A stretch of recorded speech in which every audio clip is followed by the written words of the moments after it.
Well, let's see how they've changed things this year. Hopefully. Whoa, something just jumped. There we go. All right. Increase your. Yeah. We did all that junk. I don't know what to do with that. Howdy all. So if you're looking at the recording, fast forward 5 minutes. We'll get into the good stuff. So, oh, there we go. We got my propaganda up there. Whoa, there we go. This is coming up next week. I get to do the first part. Yay. And followed by Trisha, I believe. She's going to be talking about metabolic disease and, of course, her favorite subject, the hormones specifically related to thyroid. And then Martina will be teaching about her TCM ideas. So I'm going to spam that out again here in a minute. Once we get to our official start time, somebody give me a thumbs up if you are jumping on here. And we're going to get started right at 6 o'clock. I'm on the right stuff there. All right. Oh, glasses hurt. Finally succumbed to using the cheaters. Okay, I've been using the cheaters for 5 years now. Um, if you don't know, I'm Bob Linde. Tradition School of Herbal Studies, acupuncture and herbal therapies, and a bunch of other stuff. Traditions, teas, tonics, and coffee, yada, yada, yada. All right, yeah, this stupid message keeps popping up, and I don't care. So hopefully we'll get going here in just, looks like 4 minutes. And I'll make sure I've got all my propaganda to talk about. We've got a couple questions in the queue. I hate to say it, but I thought this was next week, so I don't have a full theme, but I've got enough questions and spammed everybody on Facebook and so forth. I think a lot of you already have this primed in. So well, we have a lot on here. No, we don't. Okay, cool. I'm just going to spam those out. So we'll just do the usual intro stuff in the front end to let all the newbies know who the heck we are and do our little station identification. We'll get started with the question. We've actually got some new questions, which I always like. It does seem like sometimes I'm repeating myself. And, of course, all the stuff is archived. Yeah, that's almost straight. I don't even know whose glasses they are, but they fit all right. Uh, Sometimes we repeat ourselves, and no, but as much as I like the fact that, I think it's been 5 years now that we've been doing this. Um, they're all archived on the Trish School of Herbal Studies page. Nobody goes back and listens to those things. I know that. But, wishful thinking and all that. So I'm going to keep posting those back up onto the Tradition School of Herbal Studies YouTube page. I'm sure there's a few of you who go and wander through 2 hours of me babbling incoherently. But I will say a lot of the subject matter is repeated. Sometimes I have new information, and that's always a good thing. I constantly check my own knowledge. I bet you once a week, I'm like, I haven't really researched that in a long time. I need to go back and take a look-see at it. Always concerning. I don't know whether it's like usually somebody's popped up or I see it, and it could be that the little stats thingy isn't yelling at me yet. So I'm assuming that we are officially on. God, I hate the poppy-uppy thing. So if you're on here, give me a thumbs up in the chat. It's on my right-hand side of my screen. I don't know where it is on anybody else's screen. So give me a thumbs up if you can hear me okay. Okay. Nope, it says I'm alive. I mean live. All right, that's all I needed to see. And if you're in that probably means I just can't see the stats. So that's very normal. Either that or y'all found something better to do on a Friday night. And why didn't you invite me? I gave up some sort of a birthday party thing tonight just to do all of this with y'all. So y'all better come up with some good questions for me to make my brain hurt. So, and sorry, I'm doing my little song and dance to start stall until 6 o'clock when we will officially start. And then I will propagandize you all for about 3 minutes and we'll get into the good stuff. So, if you know everything there is to know about us and all our cool upcoming classes, you can skip forward about 3 minutes when I get into the heart of it. And we'll at least be starting by talking about some skin health stuff, which is kind of a cool subject, actually. All right, countdown, 1 minute to go, and then we're officially official. Ah, and if you are just logging on, be sure to jump into the chat. Let me know who you are, where you're from, the heck you doing here on a Saturday night with some crazy guy like me. And if you've got any questions, post them in the chat. And we will add them to the queue. I've got my paper and pencils ready to go, and got a spare pair of glasses, and because I misplace everything, even though I'm sitting here and not moving. I thought about maybe taking a tour of the place if I get low on questions for some odd reason. Usually, like last month, y'all did a great job. Y'all gave me a million questions. I was running through them as fast as I could. I don't remember whether I got through them all or not, but I'm at the clinic tonight, so a lot of times I'm not here at the clinic, so I might wander through the clinic and give you the tour. Give you the nickel tour of stuff. All right, it looks like it's officially 6 o'clock. So we're here, and let us know who you are, where you're from. Put yourself in the chat there. If you got any questions, put them on there. My name is Bob Linde. I am an herbalist, a registered herbalist with the American Herbalist Guild, and an acupuncture physician here in sunny St. Petersburg, Florida. I'm the owner of Acupuncture and Herbal Therapies, a multi-practitioner practice here on 6340 Central Avenue, as well as the home and the director of the School of Herbal Studies. And our newest crazy venture that we've just added is the tea and coffee truck that we put outside in the medicinal garden. So Traditions Teas, Tonics, and Coffee is currently open Thursday through Sunday from 8 a.m. until 2 p.m. And lots of yummy teas that I formulated myself. They're meant to be functional teas to actually do you some good and strong enough to actually do you some good. Um, and we will be expanding the hours as soon as it cools off. I know it's hot out there, but we've got Mr. Fans, we've got Wi-Fi out there. I've got hammocks that are over in the shade. So grab a tea, grab your computer, listen to some music, bring a friend, keep my tea tenders out there company. And yay, somebody's here. Oh, sure, ask a hard question, see if I care. Oh, all right, everybody just jumped in there. I love it.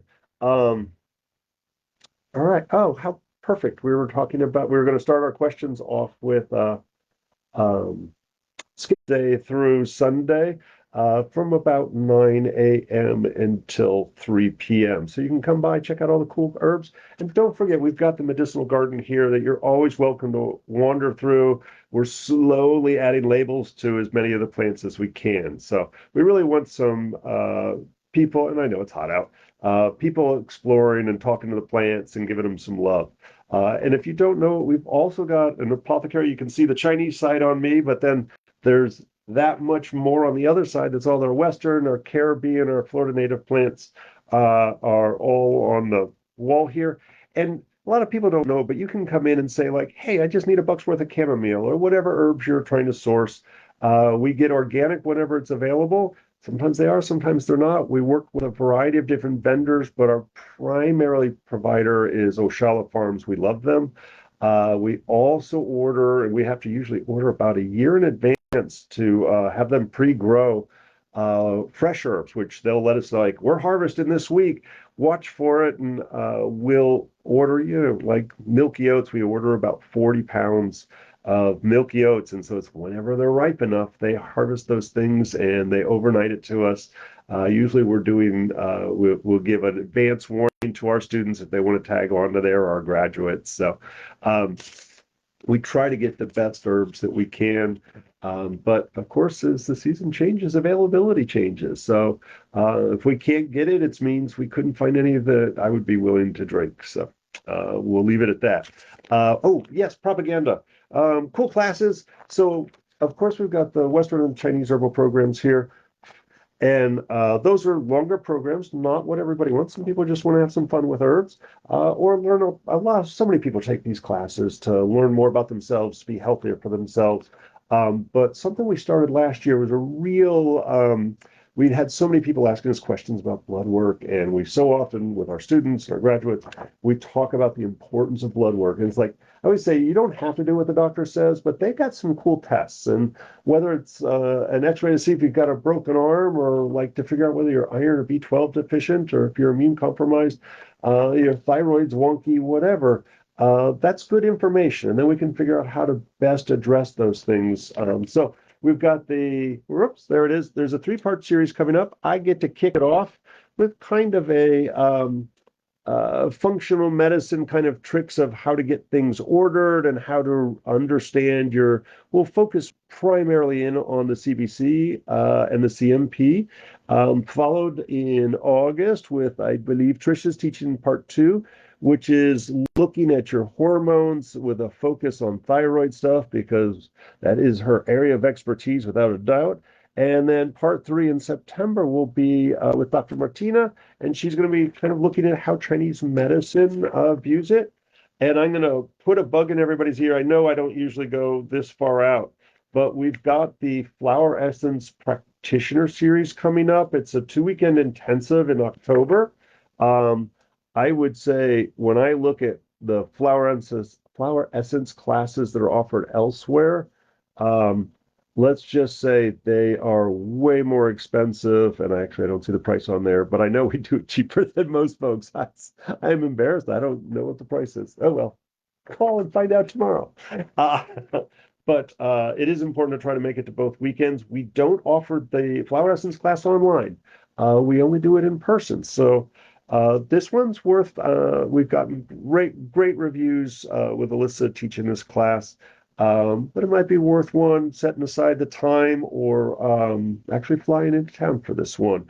If you're planning on flying in, if you're not familiar, make sure you just shoot us an email. We might be able to hook you up with some folks some of our herb graduates and stuff have some Airbnbs, or at least point you in some safe hotels and things like that. Other fun classes coming up. Ooh, God, I'm babbling on way too long already. Blood work, I said. First week in August is Ayurvedic approach to happy hormones. If any of you are acupuncture, I know Kevin's an acupuncture student, and I know there's always some acupuncturists on here. I hope I see you at the FASOMA conference, Florida State Oriental Medicine Association. I will be hanging out. For the first time in 20 years, I think. I haven't taught at the conference, but I'm going anyway. So I'm going to be there from August 8th through the 10th, I believe.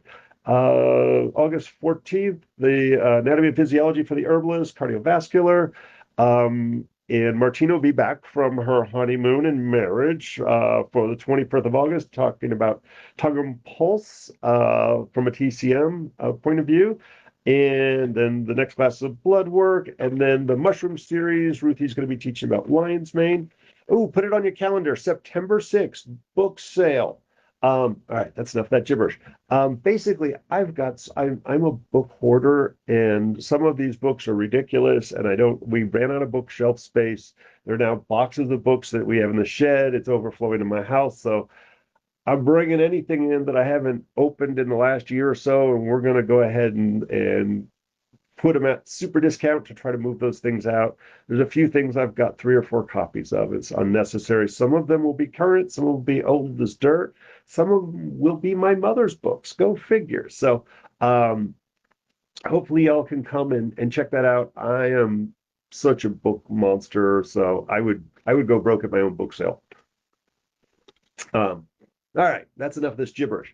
It looks like we're going to be talking a lot about skin stuff today, because we've got like 3 questions centered around skin and health and so forth. But don't worry, I didn't forget your endometriosis. And if you're just joining us, let us know who you are, where you're from, and post your question in the chats, and we will add them to the queue. So it was a couple of questions I don't think I've talked about before. And so I'm going to make myself comfortable here. Liver spots, kind of those age spots that, I hate to say it, I'm getting some. And they are, people call them liver spots, age spots, whatever. It's a darkening of your skin. And depending on who you ask, they can be just normal. And I would say there's some level of normal. We live in Florida, so we've all probably spent a little bit too much time in the sun and maybe didn't do such a great job of protecting our skin, wearing a hat, sunscreen, whatever. But the reality is they start to pop up, and I can safely say I've started to notice mine. I've earned all of mine, and probably a few that I haven't seen that I've earned as well. And the very best way is prevention, of course, protecting your skin from the sun on the outside. Uh, but the other part is why don't we see these at 25 when we're getting way too much sun and working on that tan and so forth? It's because our internal environment, the landscape of our, whether we talk about energetics or overall health, um, of the internal organism is a little off. And so we can call it inflammation, that it allows for easier damage to the skin. We also find as we age, whether it's hormones start to fluctuate, decline, and start decline on all the hormones, male and female both. They just show up in different ways and different hormones are declining. We also see the decline in production of collagen, which is part of the vibrancy and health of our skin as we go through all of this. And as the collagen breaks down, as our skin gets a little wrinkly, a little looser than it used to be, that means that the blood from the internal environment isn't able to come up and nourish the skin to remove some of the uh, damaged cells and so forth. So that's kind of why we start to see this few aging spots or liver spots that start to show up on the skin. Um,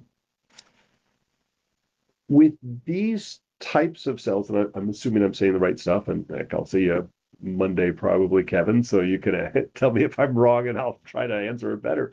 But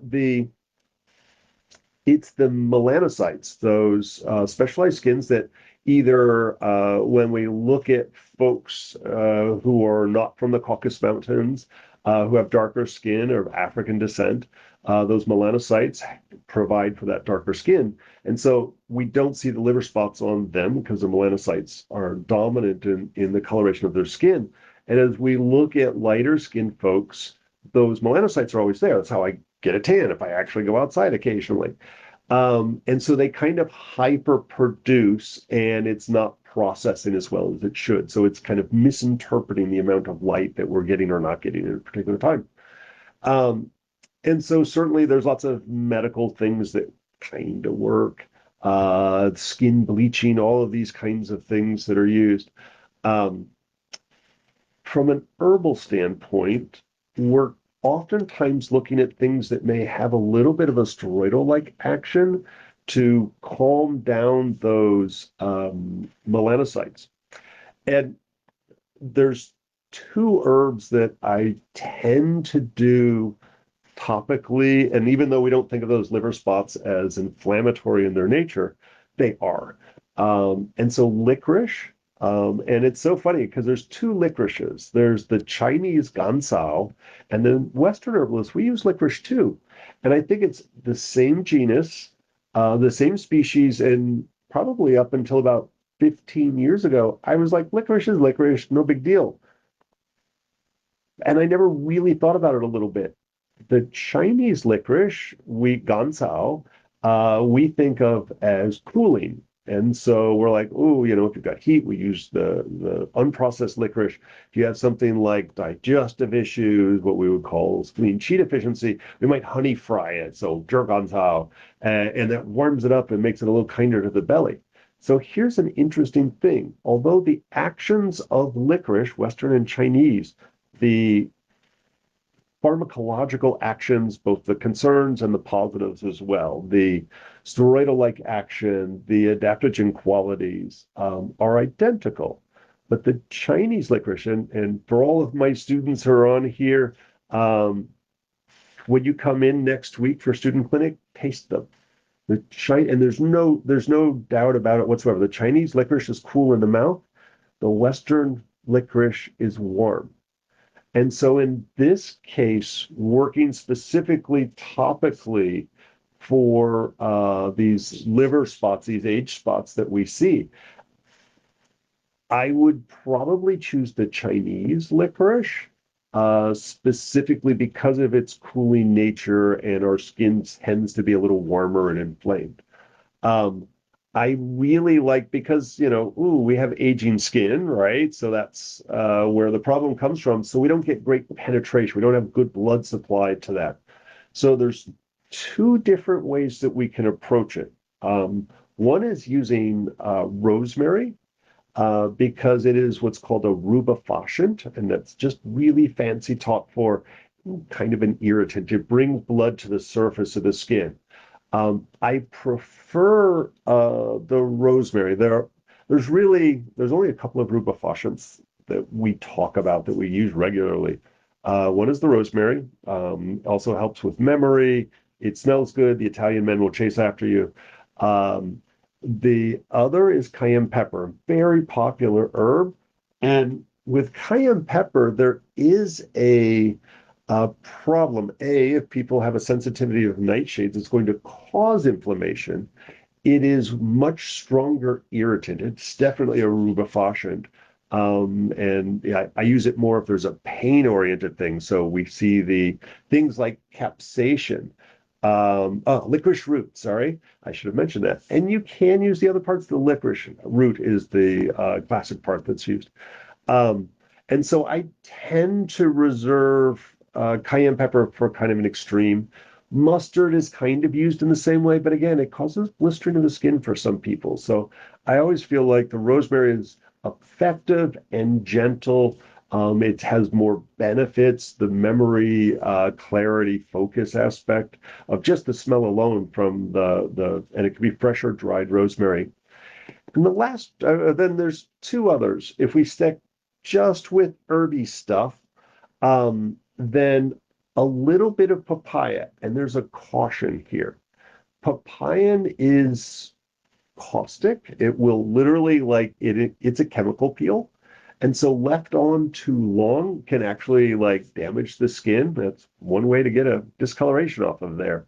And so the more of the actual skin, or if you scratch the fruit of papaya whilst it's still on the tree, it will ooze out this white latex liquid. The more of that or the more skin that's in it, the more caustic it'll be. If you use the fruit part, it will be a little bit gentler and slower onset, but it will literally start to remove that. It'll be a chemical peel, which is how dermatologists might approach something like this. So you can only leave it on for a short period of time. You really have to just kind of be careful with it. The other thing is adding a little vitamin C if you move away from the herbal realm. Vitamin C is like we see a lot of vitamin C serums and things like that. But again, remember, vitamin C is ascorbic acid. It's an acid, so it has the potential to cause harm. So finding that magic ratio is really going to be a sweet spot for that. If we wanted to use some local herbs, I really like the Smilax. I'm going to type that one in since that's Smilax. And Smilax is the Tufu Ling in Chinese medicine. This grows wild here and uh, very commonly used throughout the Caribbean and Florida. Citrus would actually work, but it'll still burn you. And so, like, we want the smallest amount almost to wet the licorice. And boy, you're just going to like, I hate to say it, find a spot where you don't care if you end up with a rash or a burn. I would probably go really heavy on the licorice, as fine a powder as you can get, and really light on any of the acid containing, or in the case of a papaya, the papain, which is the digestive enzyme. There, and I will also say, I mentioned the white juice that comes out of the papaya, the skin, those are really strong. Can People do chemical peels with that, but they can cause burning and literally remove a few layers of the skin. I tend to use the fruit. It's lower in papaya, the digestive enzyme. The seeds, and there are little peppercorn looking and tasting seeds in there, are the highest amount of papaya. I would not use those on the skin uh, because it would act as a chemical peel. It would probably cause blistering, almost like a mustard or something might. Um, so I don't have it like I don't honestly do a lot of cosmetic kind of work, so I can't say like, oh, I've treated 1,000 people with this. I've played with it a little bit, and I kind of like, fiddle with it. You'll find something. Outstanding, Laura. If you feel like it, we'll talk about your little mishap here later. Um, so the trick I would say is prevention is always easier than treatment. Once you get those liver spots, now we have to do something. We have to aggressively go after it through the surface. But so if we maintain that internal health and balance in the body, um, and I would say specifically looking at healthy blood levels. Uh, Thank you, Laura. You always have interesting stuff that we can talk about if we need to. Um, so there's two bloods. There's the cool Chinese concept of the blood, and then there's the Western medicine, red blood cells and platelets and stuff like that that make up the matrix that is the liquid that runs through our veins. And so there's a lot of overlap between this energetic idea of blood and the actual blood. And in Chinese medicine, in promise, I can answer my Western herbalist questions just as well. But boy, it fits really good here on this one about actually a couple of these talking about the skin.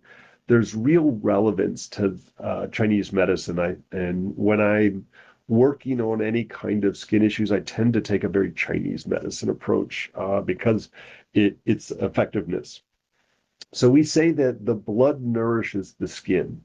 And for one of the symptoms that we look for in somebody who's anemic for whatever reason, we look for dry, flaky, sometimes itchy skin, pale or ashy. So we're looking at the skin as an external expression of how the blood is.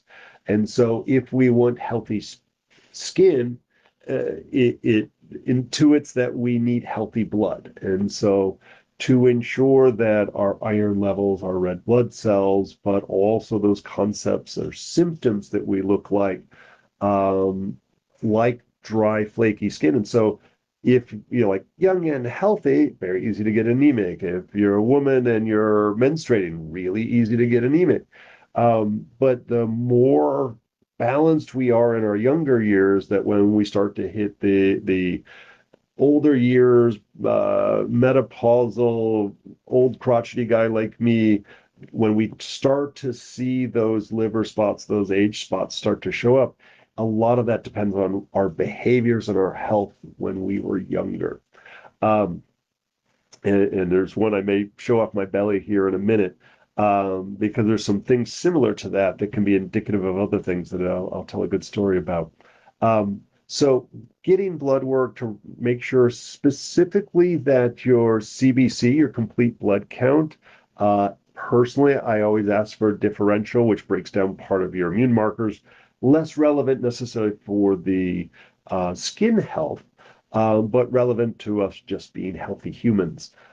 So if there's any kind of suspicion for any reason of anemia or once every 3 to 5 years, I think we should always ask for B12 levels and a full iron panel. A full iron panel is not just the ferritin that docs, frequently will do just a ferritin level, but asking for iron and iron saturation. What I find is ferritin is sometimes not accurate. And so making sure that we, at least periodically, or if we have those signs and symptoms, and uh, restless sleep, restless leg syndrome, dry, flaky skin, um, uh, brittle fingernails, slow healing wounds, brittle hair falling out or breaking easily, light menses for women, tending towards dry stool or constipation.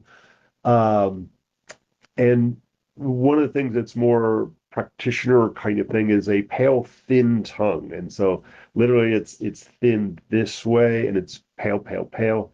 Um, and there's other things that, some people look here in the eyes and things like that. But um, usually there's enough external signs and symptoms to say like, ooh, and if you're losing blood, i.e. menstruation, bleeding, post-surgical, um, things like cancer will drink your blood. Even simple things like hemorrhoids, very common ailment, and there's blood going into the poop, into the toilet bowl. That can add up into blood loss. Um, if we have malabsorption in our stomach, and I've ranted about, I see so many of the same names that you guys show up every week or every month, I mean, and it's like, oh my God, you're so sick of me talking about low stomach acid, but without our stomach acid, we can't absorb iron, we can't break down our proteins, we can't get our B12, which will ultimately have less collagen, amino acids, all this other good stuff. Um, and so people who either long-term stress, acid reflux medications, all of those things over time will lead to anemia. And so it's really simple things. Vegans have a tendency to be at least low in iron and B12. B12 is the one thing that I tell my vegans that like you at least need to supplement with that, but you monitor some of the other stuff. You can get plenty of iron from it. Folks who like to drink lots of caffeine, me, also are blocking the absorption of iron. So you could be eating a steak every single day, but if you're washing it down with tea, you might be blocking your iron absorption. I'm drinking tea specifically to block my iron absorption. For those of you who know me, you know that I have hemochromatosis, and so I have too much iron. So I'm purposely limiting the amount of iron my body can take on. And now, for the second time, because I just went and had my blood work today, for the second time in the last 2 years, I ended up borderline anemic, where I was like, you need to stop donating blood and eat more stuff. And I was like, woohoo, more steak. I don't need more steak. All right, so skin, aging, I think I got that. Make sure your blood values are good. Make sure your inflammatory markers, like everything from, we see actually, somebody mentioned skin tags. We see more skin stuff also in things like diabetes when the blood sugar is elevated and so forth. What I didn't mention is from a Western herbal standpoint, we frequently talk about a correlation between the lung and the large intestine.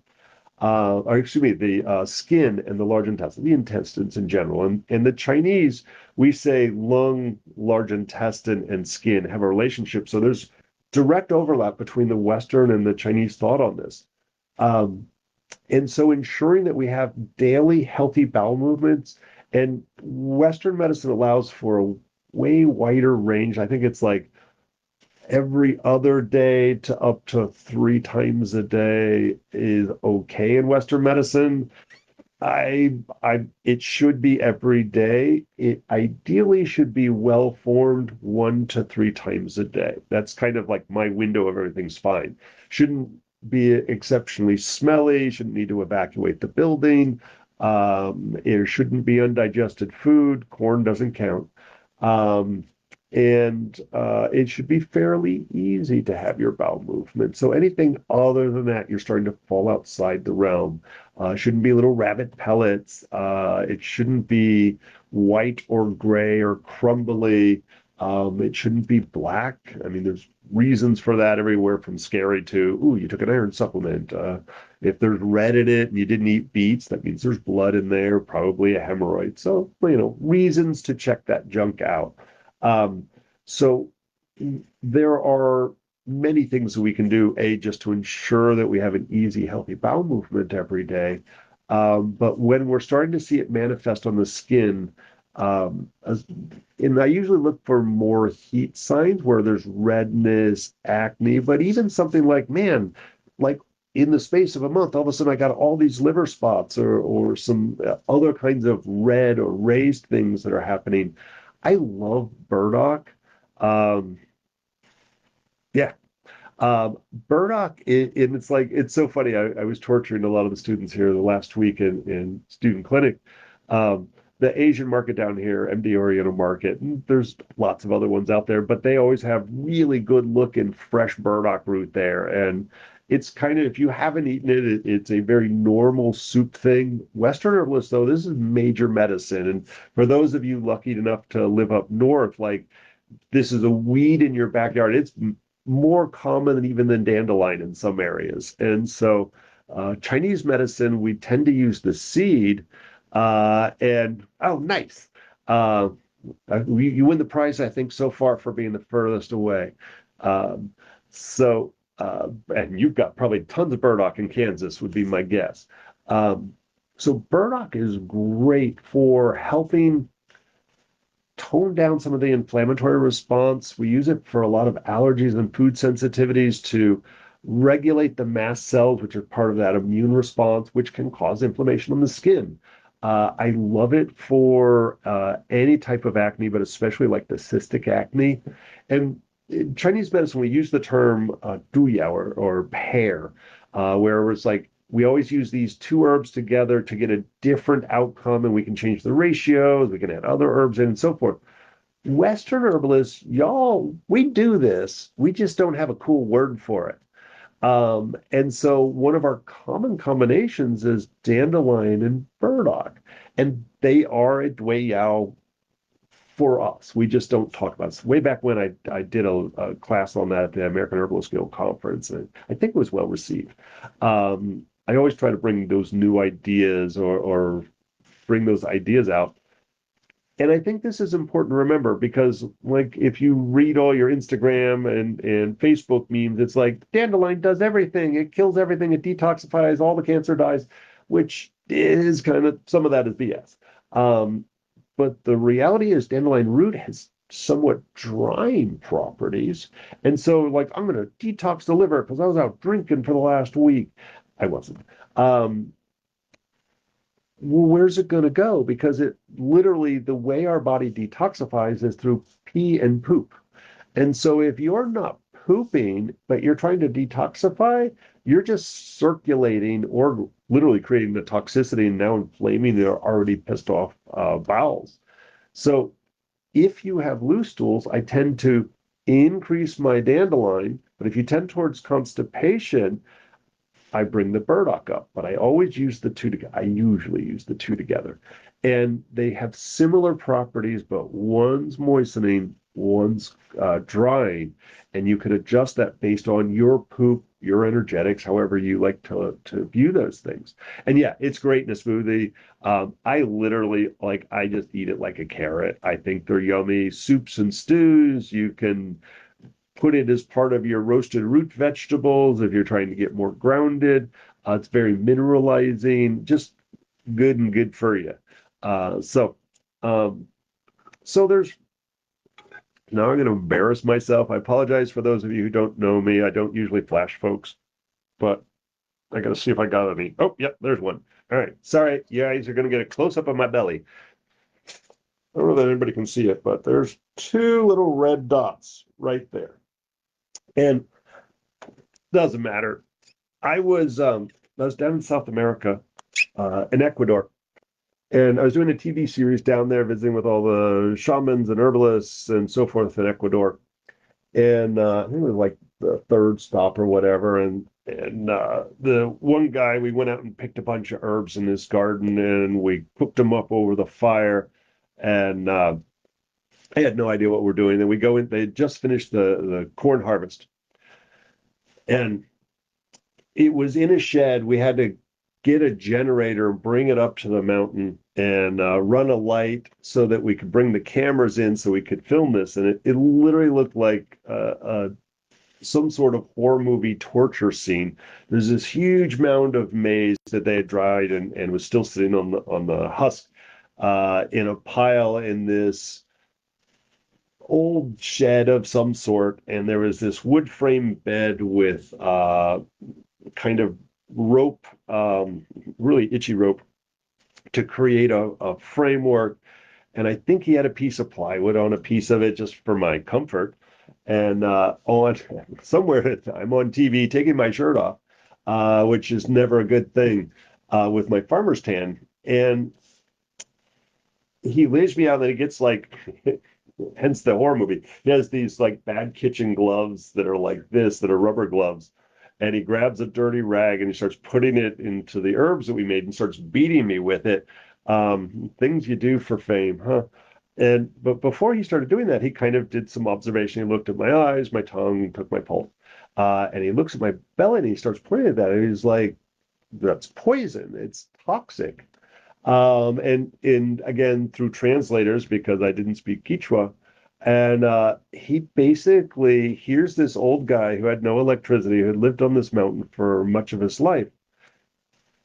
He saw these little red angiomas that are very common. Like I see them on people all the time, and he was calling it toxic heat of some sort or poison. And the translation went back and forth a couple times.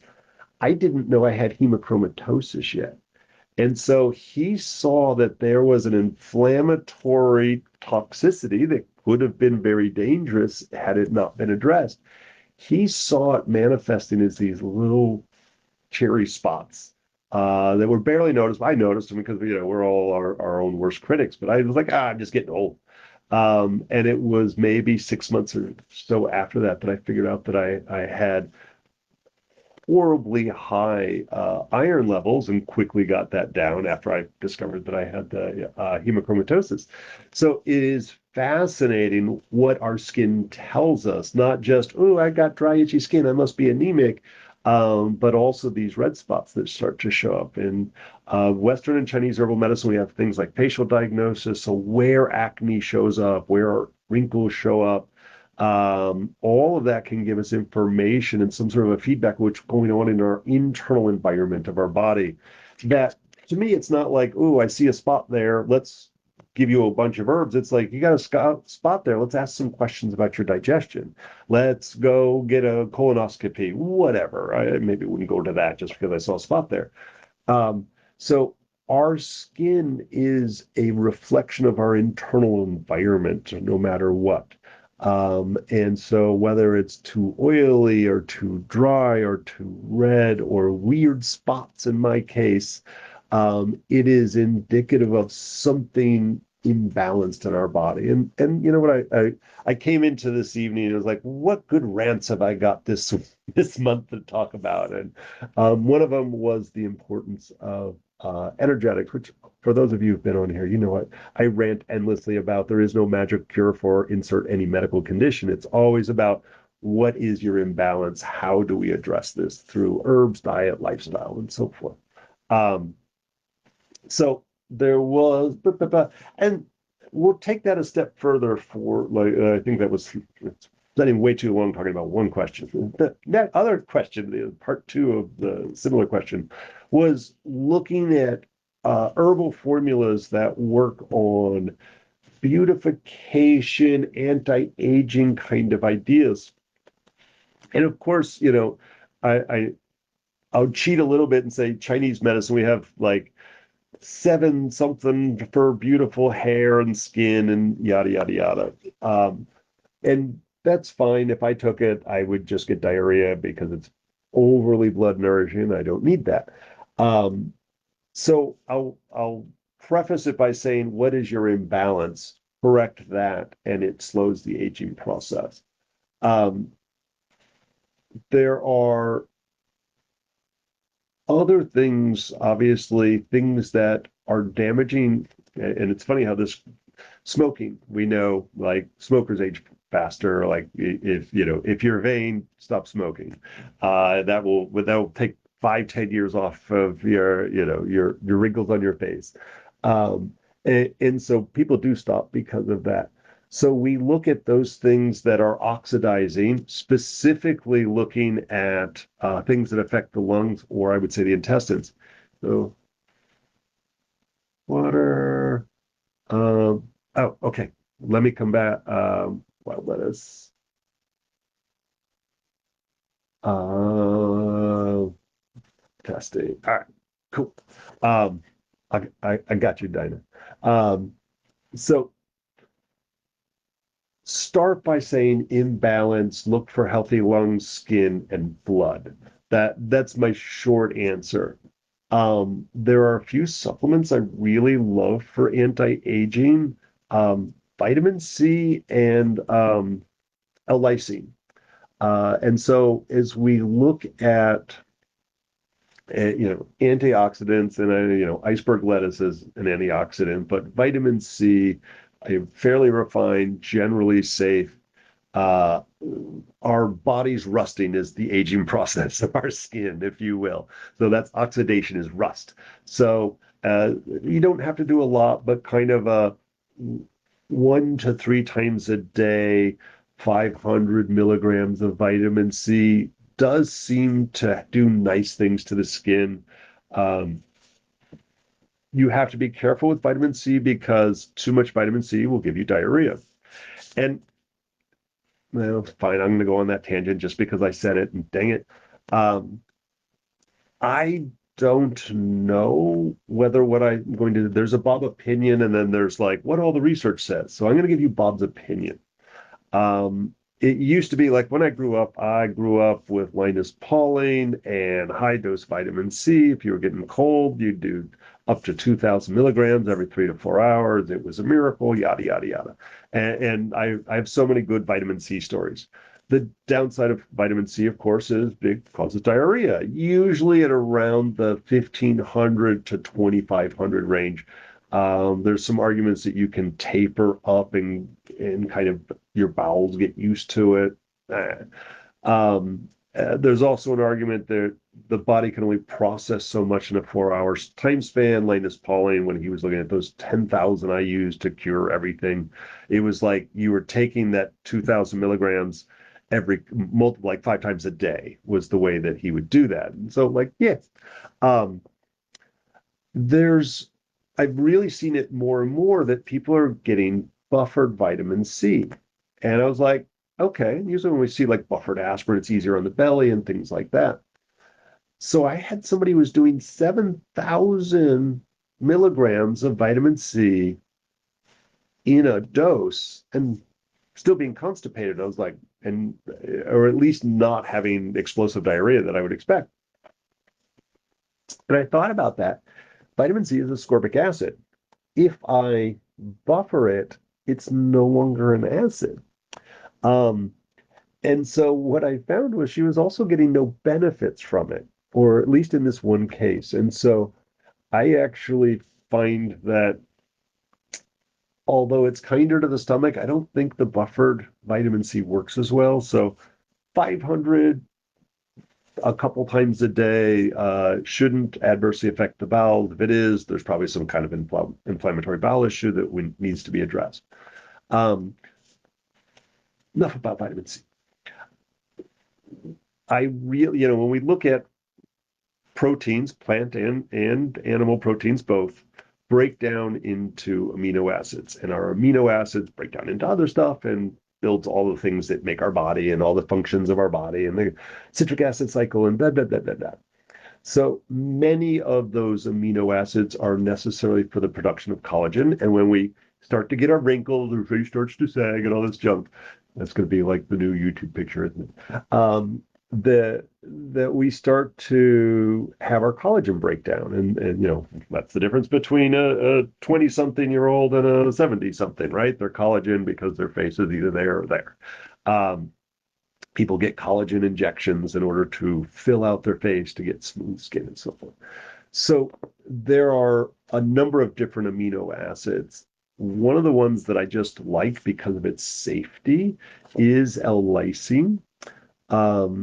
And the dosage is, there's a top end to everything.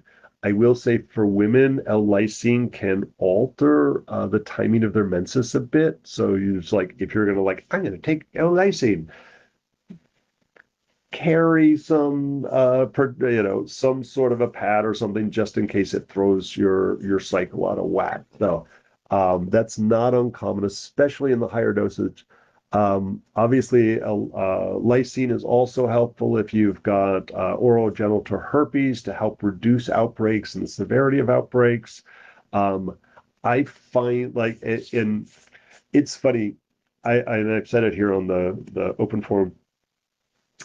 L-lysine is effective at slowing down viruses' ability to reproduce.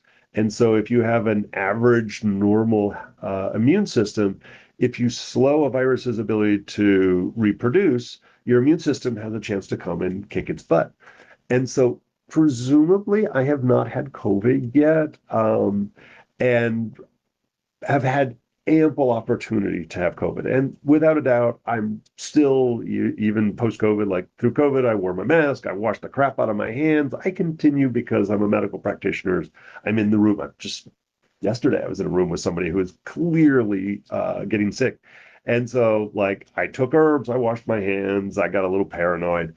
Um, and so, I would totally say I'm super healthy. I'm average healthy. Um, I take L-lysine every single day, specifically because it's viral. And when I found out about the collagen, I was like, all right, there's a little vanity, getting older. So vanity plays a role. And I would totally say it's the magic of L-lysine, except my brother, I don't believe, has gotten COVID yet either. And so there may be a genetic interesting thing going on. My brother's wife has gotten COVID like 3 or 4 times, literally sleeping in the same bed, and he tests negative and is symptom free. So there may be a secret super gene that is in the Lindy clan. I don't know. I'm going to keep taking my lysine anyway for that. So the Chinese really like Zhenju, which is the mother of pearl and pearl, both externally and internally. Um, for the vegans, that's not okay. Uh, it is hard on the digestion. It has a tendency to kind of neutralize the stomach acid, so I don't love it. If you have a lot of heat, you're on fire, you can't drink enough water, it's all ice all the time. Yeah, you're fine in formula.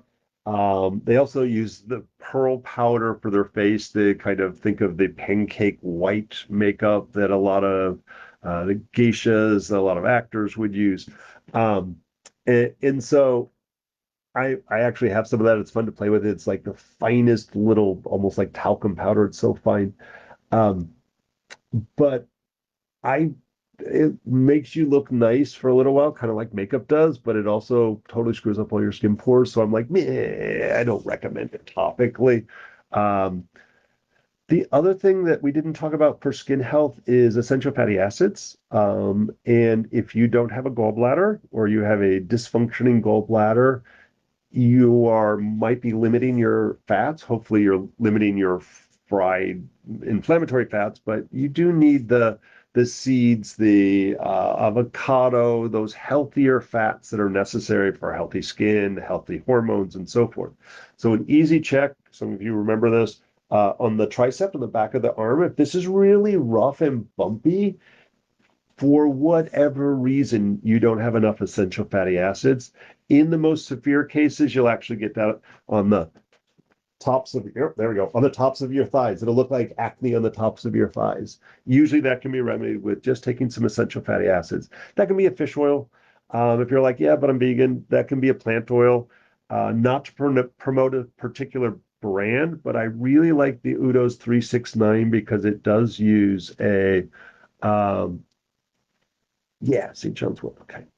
Um, it just uses hey Debbie, good to see you. Good comment earlier. Uh, the um, it's got that blend. It's a good quality. You can buy it as a liquid. The plant-based essential fatty acids are a little pricey. That stinks. But you can get it through food. But for whatever reason, people do avoid fats. But fat's your friend. It just needs to be the more healthy fats. And yeah, I got you for the St. John's wort. It's always a fun one to talk about. Um, okay, cool. Made sure I read the whole thing. I was like, wait, I'm super jealous that you got the good stuff in West Virginia. There's so many great plant plant medicines there up in the mountains. Um, there is a formula. So there's, I'm going to just type it in there. There's any formula that you see with um, Zen Zhu Yu in it. It's Marguerite pills. It's sometimes labeled that, and there's a bunch of variations. Those are you. Oops, I spelt that wrong. Oh God, sorry, I missed a Z. Then oops, now I can't spell. Zhu Yu. There we go. All right, I got it right that time. That's usually using that mother of pearl, that Marguerite pills. Most of the things that have that in the name are some sort of a beauty, but they're usually clearing heat from the skin. So I'm cautious with that. The other thing, just beauty in general, there's some great folklore. Hishowu. I truly cannot spell today. I'll put a caution on Hishowu.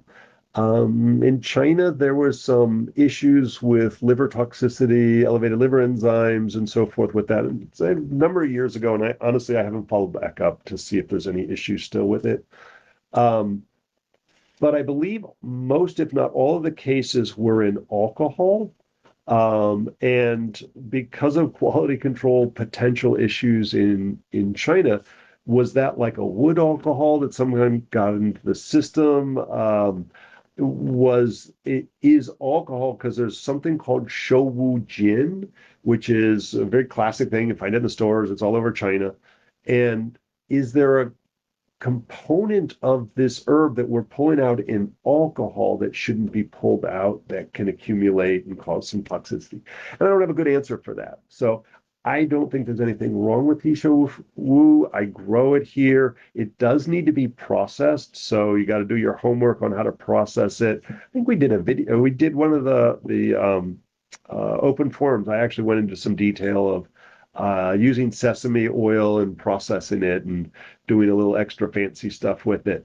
Um, it is that word, the name Hishowu is Mr. He's black hair. And so there's this whole folkloric story where this depleted, useless, blah, blah, blah, got drunk, passed out, and woke up and saw this fun and then had a vision. There's so many herbs that have people passing out and having visions. And came out after a year in a cave with this beautiful, what was gray hair, now black hair, and young, virile, viral, same thing, close enough.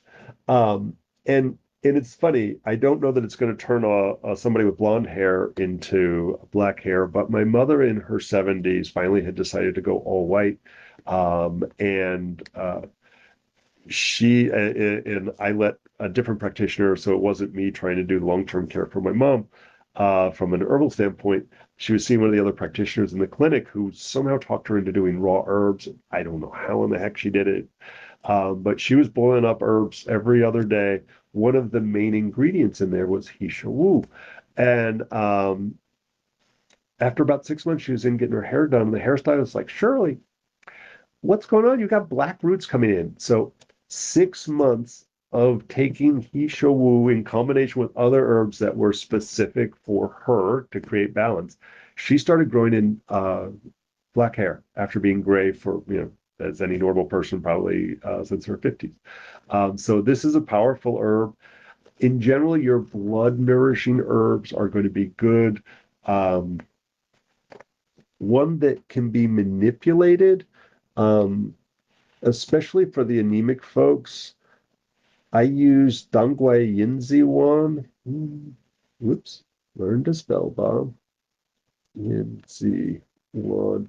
I use variations of this. It's for itchy skin conditions where underlying blood deficiency or anemia. For general health, that can be manipulated just to match the pattern, but using that as a base. Um, and this is where, Chinese medicine, we do some weird shit in there. No, it wasn't Adam that was treating her. Oh my God, who was it that I had treating her? She ended up moving out to Colorado. Um, no, that was pre-Adam, I think, Tabitha. Good to see you, Tabitha. Uh, um, but we add cicada moltings, and the Chinese expand this concept. We haven't mentioned this in a while. We expand this concept of what is an herb. So Western herbalists, plants, roots, flowers, seeds, and so forth. The Chinese are anything that exists on the planet. We'll use rocks, we'll use shells, we'll use animals, we use poop. Blind squirrel poop is a very commonly used thing. It's cockroaches and cicada moltings. So I have not found anything better than cicada moltings in formula for acute itchy skin. It works as well, if not better than steroids. So go figure. It's weird stuff. Um, all right, we did those. We did that. All right. Oh, we did that. Skin tags. Skin tags are unique and a little bit harder. How am I doing on time? Yeah, I'll finish. I'll get through skin tags and then we'll get to the endo and the wild and the St. John's station identification in between. Skin tags are a little bit harder because there's an actual blood supply. Oh, nice. So that's poop for what Tabitha wrote there in the chat. I didn't know they'd taken it off the boards. Theoretically, it's an adulterant since it's poop. Um, so skin tags have a blood supply to them. Like, if you've ever tried cutting one off, it like blood like a sieve and so forth. Um, so it's a little bit harder to address. I will sometimes use styptic herbs, which are stop bleeding herbs. Um, I'll use when I don't remember the name. So when we look at our local herbs, soldier's buttons um, is in season right now. It kind of somebody can Google it. Soldier's button plant, and I totally don't have a clue on the Latin name. Uh, Looks a little bit like the Spanish needle, the Bidens, except it has on the white petals, it'll have a little toothed edge to it. It has a furry, hairy stem on it, and it grows more prostate rather than upright like Biden's alba. And the Biden's alba, the Spanish needle, has a square stem, and the soldier's button does not. I like the soldier's button for that. In combination, I will use castor oil on those. I'll use that as the base a lot of times.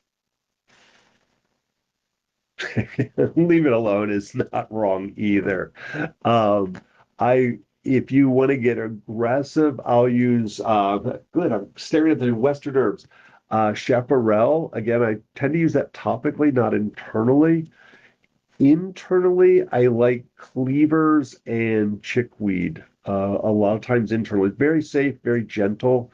I tend to find that those skin tags pop up again, aging, inflammation, and ultimately, yeah, other than nobody wants one, they are uh, harmless, but I would say they are showing some sort of inflammation going on. A lot of times it's like if they show up on your face, like I don't want weird crap on my face either. So if it was on my face, I'd probably get a little vein and find some way to get it cut off or burnt off. Um, I, and this sounds terrible, is like some things like I will use herbs to the ends of the earth. If I want something removed, I'll probably go to a doctor and have something removed. Like if I've had two skin cancers, yeah, two skin cancers. I was like, no, cut that thing off of me. I want to make sure it's done in a sterile environment and so forth. So plenty of other stuff I can do with my herby junk. But the cutting things off, I'll leave to the sterile fields and a microscope. But yes, it's other than unsightly. Skin tags are a demonstration of inflammation, and that's kind of it. Um, let me do a quick station identification. I appreciate you all showing up. And so I'll do a station identification. We'll keep going with the next couple of questions we got. If anybody's just joining us, I'm Bob Linde. I'm a registered herbalist with the American Herbalist Guild and an acupuncture physician here in Florida. And this is the Herbal Open Forum, or AMA, which I think is funny, Ask Me Anything About Herb Stuff. So you can feel free to post your questions in the chat there, and yeah, we can still get through a couple more. If you don't know it, we're here in beautiful St. Petersburg, Florida. Okay, really freaking hot St. Petersburg, Florida. Uh, and there's a clinic and a school and a garden and a tea truck and a plant nursery here at 6340 Central Avenue. So come visit. I'm going to say most of our classes are both live and in person in our classroom. We can hold about 30 people in the classroom, as well as online. So you can watch any of our classes live online. We usually use Zoom, but like, yay, Facebook is convenient. Ooh, I need to say that. I am going to attempt. We'll see whether it works or not. Um, I actually have a very large following on YouTube. So I'm going to try to do the YouTube live, probably starting in January. We'll switch this format over to that. I'll spam on Facebook and stuff that we're doing it. But the I want to just see if we can get a little bit more user-friendly use. And sorry, I am an entrepreneur and somehow I got to pay the mortgage. I'm hoping to monetize YouTube. So everybody watch all the videos on YouTube. I have more than enough subscribers to YouTube. There's, I think, over 8,000. But I only have half the amount of viewing hours that we need in order to monetize it. That's my goal for the new year is to have that happen. So I've been working on that for a while, and so far I've got half of the magic formula, but not the other half. I know it's pennies, but I'll take all the pennies I can get. So if you don't know it, by the way, I am once again taking patients, although I opened the door up for that, and I think I'm booked out until October again, which is insanity. Um, but we have three phenomenal practitioners. We're going to be adding a fourth here in the next year. Um, and all of them have trained under me for at least 2 years, some longer. And so we have practitioners here Monday through Saturday. We've got herbalists on staff as well that can do herbal intakes, both Western and Chinese. The apothecary is always open. You can come in and get, whatever you need. I saw her on my schedule. I'm excited to catch up with her. I think she's at the end of the day, so I can dilly-dally and find out what's new in the world. Um, and we got the herb program, both the Western and Chinese herbal programs. I'm being distracted in ADD. Sorry. There's a Western and Chinese herbal program, all the way from beginner, where you know nothing, all the way to practitioner. So both of our programs have ongoing weekly clinical practice, as well as, for those of you in the area, we do have reduced rate intern clinic. So Monday night is our acupuncture interns. We only have 2 interns this semester, which is rough. So I think we're booked solid all the way through till September right now. But in September, the new semester, we'll have a full 4 interns here, so it'll be a little bit easier to get in and get follow-ups for the reduced rate acupuncture intern clinic. Tuesday night is our Western herbalist getting practice supervised by me or Ruthie, and Wednesday night is our Chinese herb students getting seeing clients and supervised by me or Ruthie. There's also, for those in this area, on the first and third Friday of every month, and sometimes holidays get in the way. Uh, oh, dang, they don't allow any externships. That's messed up. It's a good experience. Um, we have a free clinic, acupuncture, community style free acupuncture clinic in the Sunshine Center in downtown St. Pete. So a lot of the herb and acupuncture interns come and help with just ear seeds, looking at tongues and pulses.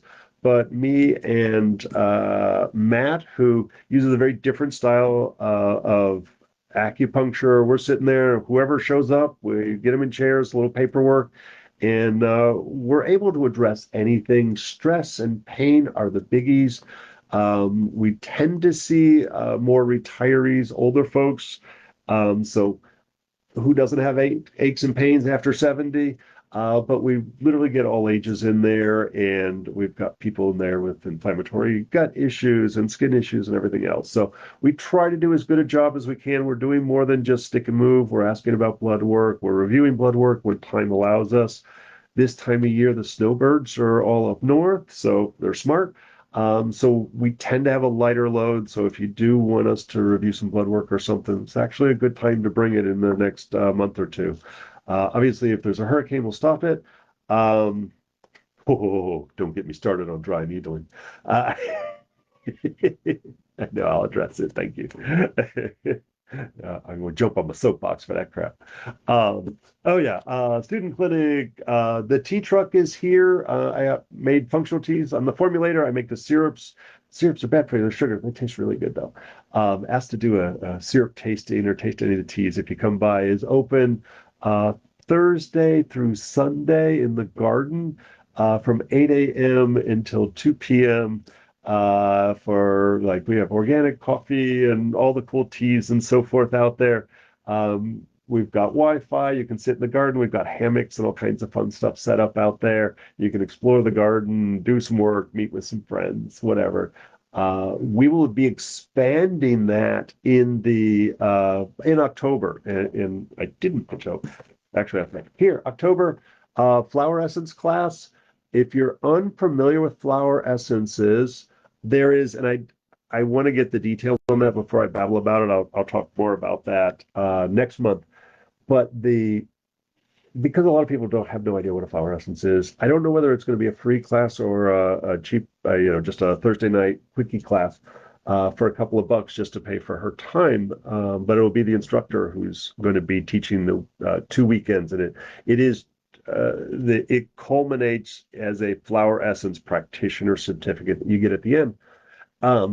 Flower essences are a type of homeopathy that focuses on emotional, spiritual, and behavioral aspects. And it has its kind of own unique diagnostic approach.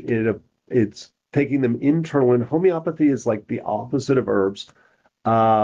I believe she teaches how to make flower essences. You get access to them. But I will say flower essences are amazing for humans, infants, children, adults, and animals of all types. It can be used topically on acupuncture points, and they go over a lot of the acupuncture points and so forth. So if you're unfamiliar or, the price, I don't see it on here, but I could be blind. Call if you want to get pricing on it. This is only done in person. We're not doing it online. She doesn't do online. But I will tell you it's probably cheaper. I've seen it up to $2,000 for the same course elsewhere. I know we're doing it at a much more reasonable rate than that. There are some minimum stuff that we have to do, so we have to make sure we cover all that. She puts her own twist on it. Also starting next, I think it's Thursday, July 31st. The blood work series. So I'm going to do the first one. Kind of we break down the CBC CMP. We look at some functional aspects, things to request. Then we'll cover hormones in August, and then Martina will be talking about the TCM approaches and ideas with looking at that same blood work. So it's kind of like you get three different people's opinions, which I think is kind of cool. Yeah, I think I got all the good stuff. Lots of other classes. Check. Oh, I didn't say that. For the clinic, AcuHerbals, AcuHerbals, is for the clinic. For the school, Traditions, plural, herbschool.com. You can get information about all our classes. Follow them on Facebook, Instagram, all the usual crap. You can call the clinic. Don't do it now. I won't pick up. What's our 727-551-0857, and the school's phone number is 727-249-1174. And yeah, we're always here. And remember, we want people to come out to the garden and just explore. So if you're in the area, we've had some really fun people visiting over the time. That's always fun to have them. I won't say I'm always out there, but if I'm here, if I'm sitting out there, I'll give you the personal tour. All right, enough of this propaganda. Endometriosis. Woof. Boy, that was a while ago. That question was out there. Endometriosis. Oh, and all of these will be on YouTube. I always download them from Facebook and upload them. So the last 5 years is when I first started this. All of those old ones are on there. So if you're really bored, you can sit there and watch those on your car drive and listen to me just ramble on endlessly. So endometriosis is a pain in the ass. Um, Occasionally, it's like people get trans vag, they'll get exploratory surgery. You got clearly have the chocolate cysts, they're called. Um, and after a year or two, they go away. I don't have a good, like, sometimes it works, sometimes it doesn't, which isn't a rousing endorsement of the care. Some people have better successes with it than others. It always requires a lot of change on the client's part. There isn't a really good reason why it happens. It does seem like it's more and more common. Um, what it is so sorry, I need models. So uterus, and so every month the uterine line grows an endometrial lining. So that's this specialized cells that creates what a fertilized egg would implant in and create a baby. If a fertilized egg doesn't show up and implant into the endometrial lining into the uterus, then it sloughs off. That's the menstrual cycle, right? And so, a woman who's on her period, that's the endometrial lining coming out of the body so that it can create a new one in anticipation potentially of a fertilized egg. Somehow, magically, um, some of those cells end up outside the uterus somewhere in the abdominal cavity. And there's been even case reports of it going further than even the abdominal cavity, but it's in the abdomen is most common. And those cells will literally attach to random tissues. And so it might start as one or two cells, but every time you have a cycle, those hormones are flushing through your body, the follicle stimulating hormones and so forth. And so that outside cell starts to have a period. And so at first you don't notice anything, but as time goes on, you end up with what's called the chocolate cyst. And it'll be literally like a golf ball sized blood, dried blood in there that becomes painful and it gets worse and worse and worse. And so it commonly attaches to the intestines. It attaches to the stomach. When we see people who are in so much pain, they're vomiting with their menses. A lot of times that's actually an endometrial cells attached to the stomach that cause that. Because just like the uterus gets spasmic cramping, those same actions start happening to the stomach. Literally causes vomiting. It'll really painful bowel stuff. It can attach to the diaphragm. It's even been found in further away where weird stuff happens with heart and lungs and so forth. So sucky any way you slice it. Um, Ultrasound or exploratory surgery is how they identify it. It's usually just based on the symptoms, is usually enough to say, like, yeah, you probably got endometriosis. Um, like I said, they don't know how it's formed. The Chinese have some interesting ideas that I don't really have anything to validate them. But in the same sense, when we say certain things for 10,000 years, some of it maybe has some validity, even if we don't understand it. So for the yoga practice, Tai Chi, Qigong, um, your practitioner, your instructors for that, and everybody should have an instructor at some point. For women, when they're on their cycle, in yoga, where you stand on your head, you should never stand on your head while you're on your cycle. They've said this for thousands of years, literally in some of the ancient texts it's written. Um, Tai Chi and Qigong is usually discouraged, but it's not specifically contraindicated. We're not standing on our heads, but the idea being the energy, the blood, is supposed to flow out of the uterus, out of the vagina, outside of the body. And if we start building things up, and the goal of Qigong in particular is to build Qi and blood, then we're doing the opposite of what we want to do. And so there are specific types of Qigong and Tai Chi and so forth that can be done. Same with yoga. But I generally like for a couple days, just chill, resting, nourishing, protecting the body, staying warm is generally recommended.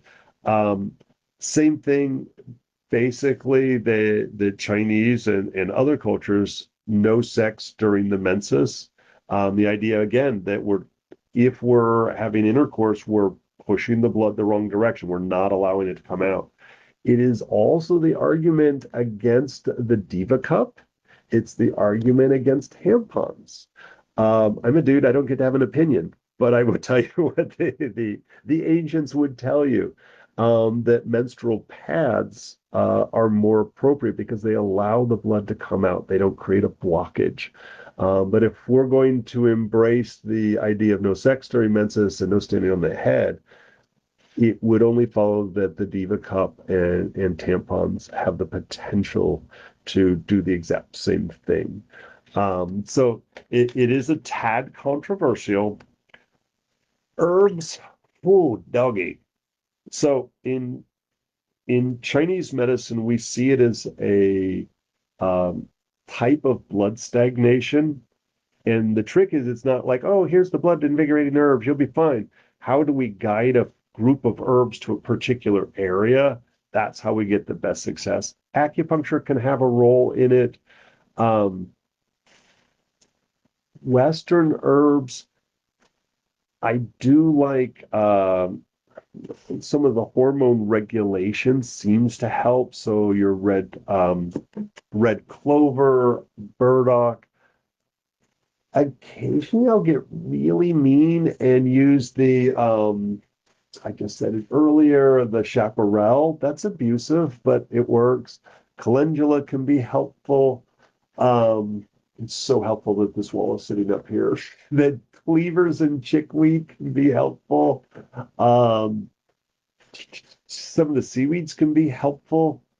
And really working at Paudarco can be helpful at regulating the menses so that we're hitting our ideal regulation. Oh, it's pouring down rain. I don't hear any lightning or thunder, but if you lose me for more than about 3 or 4 minutes, it's because our power went out. The Chinese, we tend to use, and there are many formulas, but we have a tendency to use the cinnamon. Where's your Fuling Tong? Fuling Tong is a formula that's used. It's everything from endometriosis to ovarian cysts and things like that. Um, what did I say? With the last one, I said chaparral. Oh, Pau d'Arco. Yeah. What? You don't speak Spanish? No, just kidding. We typed it in. This is a South American herb, although we can grow it here. Oops. I actually got it growing in the house. Oh well. And there is a related species that grows here that has the same use, whose name escapes me at the moment. But I have this growing in my yard here in St. Pete. It's a good sized tree. Um, Sorry, I'm looking like what else would I use for that? And those are the biggies. Um, there is another Chinese herb that I almost always add to endometriosis as well as ovarian cysts and PCOS. I almost always add a herb called Jiao, and it's really weird. It's literally right behind me, I bet. It's kind of here it is. I know we were just looking at this the other day. Here. It's whoops. But it's got these huge ass, where's my camera? Huge ass spines on it. And obviously we're not sticking this in anybody, but if we think about the doctrine of signatures, the idea of something looks like something that it can benefit. I had somebody getting their kidney removed. The seed pods, the fruit of it, Lu Jiao Jiao, yeah, Lu Jiao Jiao. I think I'm right on that. Lu Jiao Jiao. And so any part can be used. I like the Chinese version of it. And for, you grow this in Kansas, I promise. You have sweet gum everywhere. I know I have a jar full somewhere. Oh, Pfizer. NOP. It should be right there. Um, nope, I don't see it. Sorry. Um, all the kids throw them at each other, put their eyes on it. So when you see the holes like that, the seeds have already come out. So I tend to prefer family of herbs. And it's things like Shentong Zuyutong, Xiaofu Zuyutong, all of those. And it was all formulated by the same guy. And there's four herbs that are generally repeated, which are your base herbs to invigorate blood. And remember, these are literally they're purple chocolate cysts. They are stuck blood. They are the definition of it. Oh, perfect. Uh, uh-oh. Can you guys hear me again? I'm going to blame it on your connection. Sorry, I just saw that you lost me. Um, so blah, blah, blah. So you can take those base herbs and so I literally learned so much from that family of formulas that it teaches you how to move a formula to different parts of the body. And so using those base herbs, and then if you know where those endometrial cysts are, you can better address them. So, yeah, endometriosis sucks. Diet makes a difference, reducing blood sugar to a good level. I hate to say it, coffee makes for crappier menses. Coffee is the number one reason for fibrocystic breast stuff, and not decaf. So pouring down rain, we're probably getting crappier connections. No, blah, blah, blah, blah. Sorry, I'll do the big summation. The Zuyu Tong, Chinese herbs. Um, Ooh, lights just flickered. I guess there is some lightning out there. Zuyatong, coffee bad. Sorry, blood sugar too high bad. Um, and frequently the endometriosis, especially if you've had it for a while, is paired with some sort of anemia or blood deficiency. So you're sometimes nourishing and moving the blood at the same time. And I don't like endometriosis crippling. It's never you didn't fail if you had to go and get surgery. The trick though is, and surgery can be is it's never simple. As they go in and they remove the chocolate cysts, the endometrial cysts, it can be as complex as a partial or total hysterectomy. Um, it depending on a person's age, the severity, what other health issues they have going on, sometimes just going in and removing the cysts just leads to accumulation of more scar tissue and just worse the next time around. I've seen people who have gone in for 3 or 4 rounds of having the cysts removed. Sometimes it's like, ugh, you know, you might save yourself a lot of hassle just by having a hysterectomy. I mean, that's easy to say. It's like I wouldn't want to do that. Um, but not everybody's in a position to make all the million changes that we should do. Oh, and I did not mention castor oil packs. Topical castor oil can be really. I Castor oil is tossed around a lot as like this cures everything. For hard, lumpy things, I like castor oil. And these are, if for it to do some good, you have to be fairly thin, and endometriosis hits all sized people. Not to say it won't work on somebody larger, but it'll be less effective. The trick is you're not going to do it every other day for 2 weeks and it's going to magically fix. You have to literally look at 6 months before you can expect a change. When it comes to menstrual stuff, generically, I always say 3 cycles before you know anything. And it's funny, I always surprise people with this a little bit.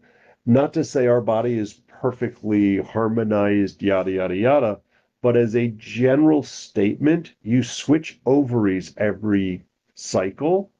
And so if you're like, well, sometimes I have this debilitating, horrifying pain, and sometimes I don't, a lot of times it's the left ovary has a bunch of endometrial cysts, but the right one doesn't. So you may find that causes some of the confusing aspects, but some people, because we're not perfect, sometimes the left ovary will go twice and then the third time. So I always say when you're working with herbs and trying to figure out a cycle, looking at that barest minimum of 3 cycles before we can get a good feel for it. Just working with working with menstrual cycle stuff, I really like basal body temperatures. And there's apps for that, but the secret is taking your temperature before you get up to pee in the morning. So, like, you literally put a thermometer, it can be any kind of thermometer, it doesn't matter, on the side of your bed. Literally, you open one eye, you turn off the alarm, you grab the thermometer, don't sit up, just stick it in your mouth or your ear or however type of thermometer you're using, and track it. And it's not specific for endometriosis, but just menstrual stuff. And you can read a lot about that. You guys can Google that later. So the wild lettuce stuff.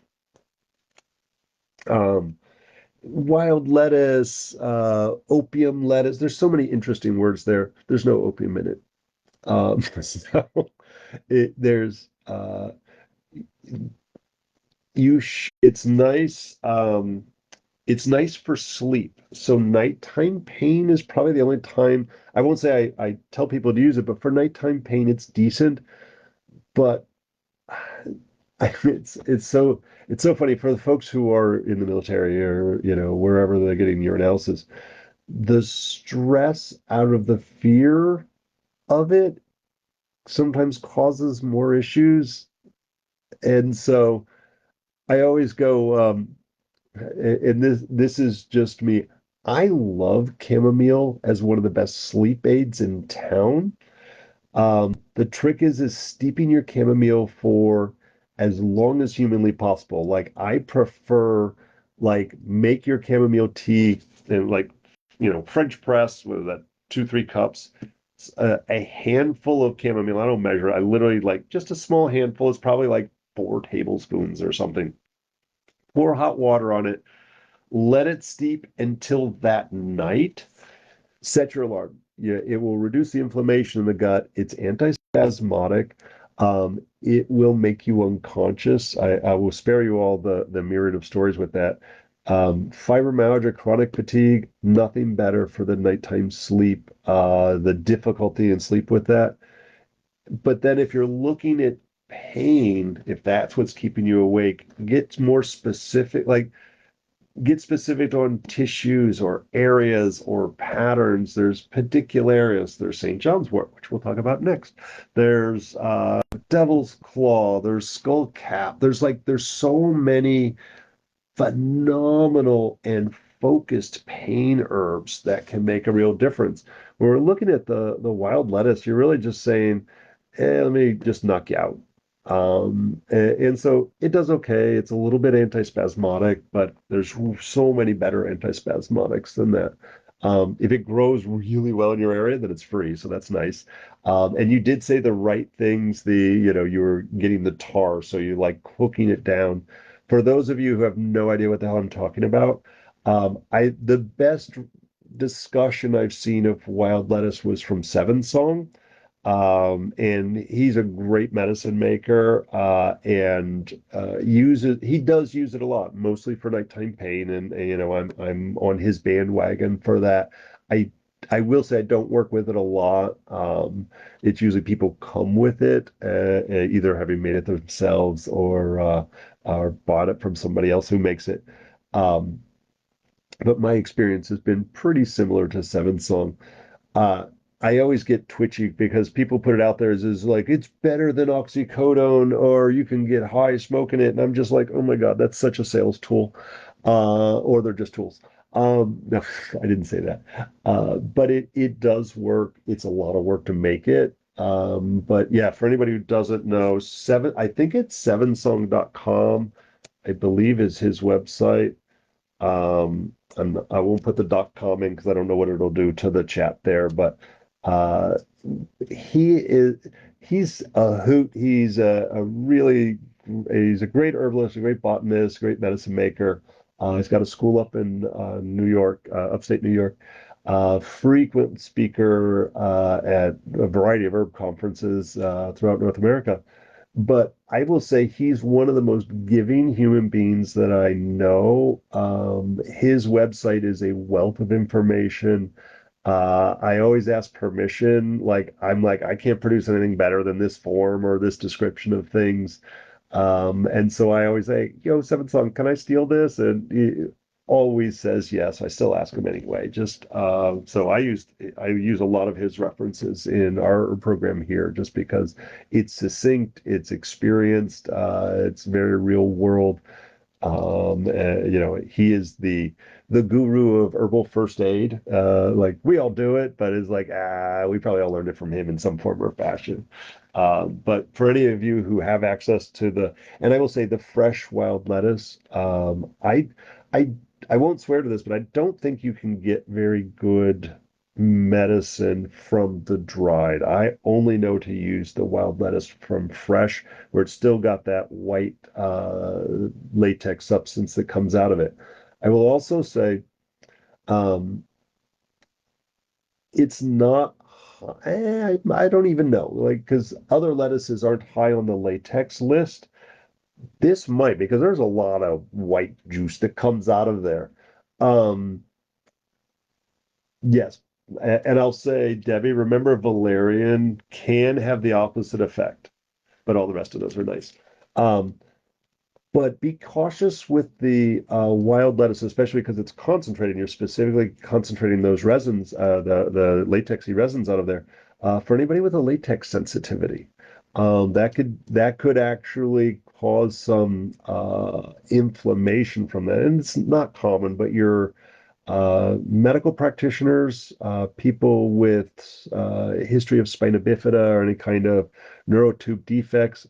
And honestly, it's weird, but people who've spent a lot of interaction in the medical community or work with latex tend to have those sensitivities. And so I've mentioned this on here before. And it's funny, I just had a patient, VA patient recently that had hypermobility and a bunch of other interesting stuff going. Actually, she didn't know she had hypermobility, and they kind of pulled that out of her. But had a severe latex sensitivity, probably one of the worst I've seen. And she had just learned about the foods high in latex and was still discovering which ones she could use and which ones she couldn't. So it was a real, for those, if any of you have latex sensitivities, the next leap in your improvement in your health is finding the food and herbs that are high in latex and really good for you. Like avocados and bananas and kiwis are all high in latex. It doesn't mean they're bad. They're just bad for those people with the sensitivities. And on that list would also be the wild lettuce and dandelion. Anything that leaks white is an issue. Um, nice. Uh, oh yeah, using that for pain. All right. Wild lettuce. But the other one that always people ask about is the California poppy. Everybody asks about that one as well. Of will that show up hot on a piss test? And that one, not even a question. It will not. Um, but a poppy seed muffin will, because that actually comes from a poppy plant. And so it's more when the genus is the same, is the family is the same, it's usually not an issue. But there was a ethnobotanist out, I believe he's in California, where that class came up, question came up in his class, and he did an experiment with his students and had 50 people, and then he paid for them to all do a piss test, and none of them showed hot.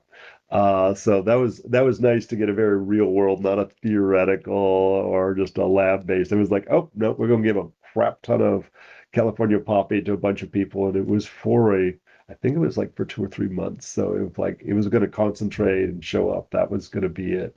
So I've not heard of that. I will say I had somebody, the clinic used to be a little further east on Central Avenue, and there was a rehab. It was for, it was not limited, but it was focused on homeless vets who were dealing with substance abuse. And sometimes they were coming over and getting mitragynine, and I won't say the more common name with a K because we've been given a nasty gram from YouTube recently, and So I will try to use Latin in order to say it. But it's the stuff they sell at kava bars, besides kava.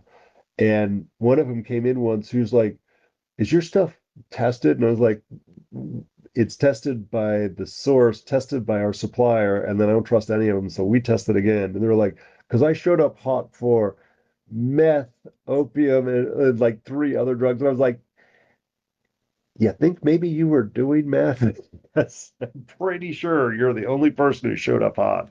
And yeah, that is sometimes the problem that also happens, that they'll blame it on some other substance other than themselves.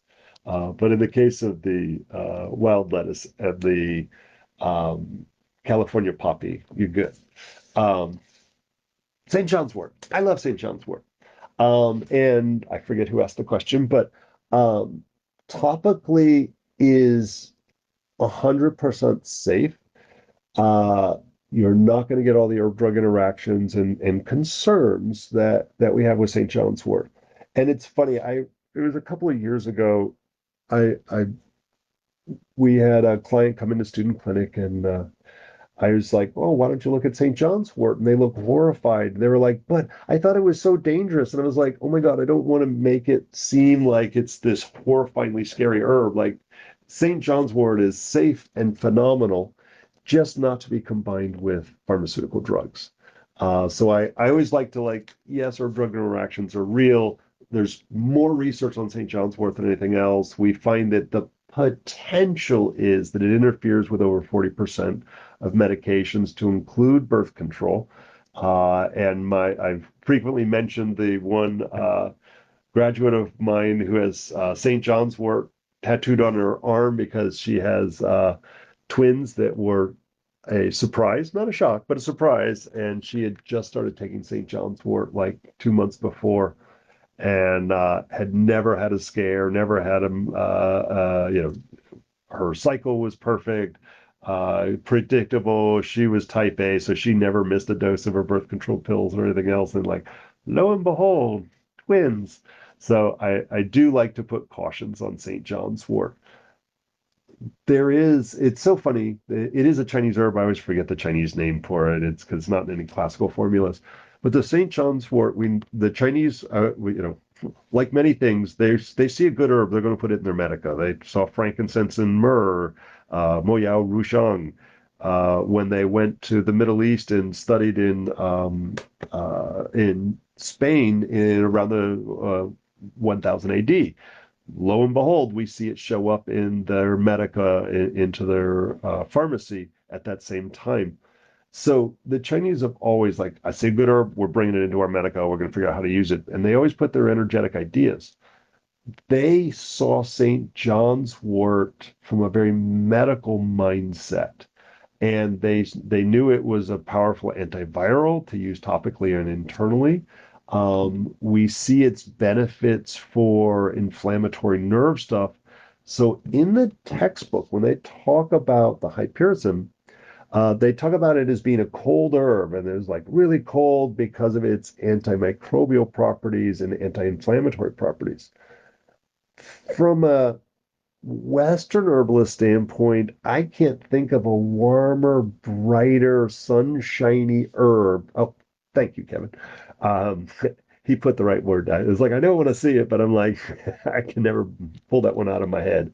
Um, so I love St. John's wort. I find it neutral to slightly warm, and we use it internally, as long as people aren't on meds. And it's like if somebody's taking a Tylenol, it might make it work better or worse. I'm not going to sweat it. But if they were on some of those narrow therapeutic margin medications, a blood thinner, antipsychotic meds, anti-seizure meds, cancer meds, uh, those we do see that will affect either increase or decreasing the transit time of the medications. Like it's to be expected.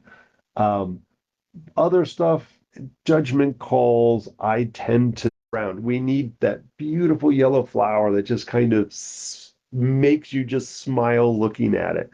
Um, I'll also use it for any type of nerve stuff, and I don't want to limit myself. So frazzled nerves, degenerative nerve stuff, the sciatic pain, like whatever your nerve issue is, uh, post-herpetic neuropathy, the shingles kind of nerve stuff, chronic or acute, trigeminal neuralgia, uh,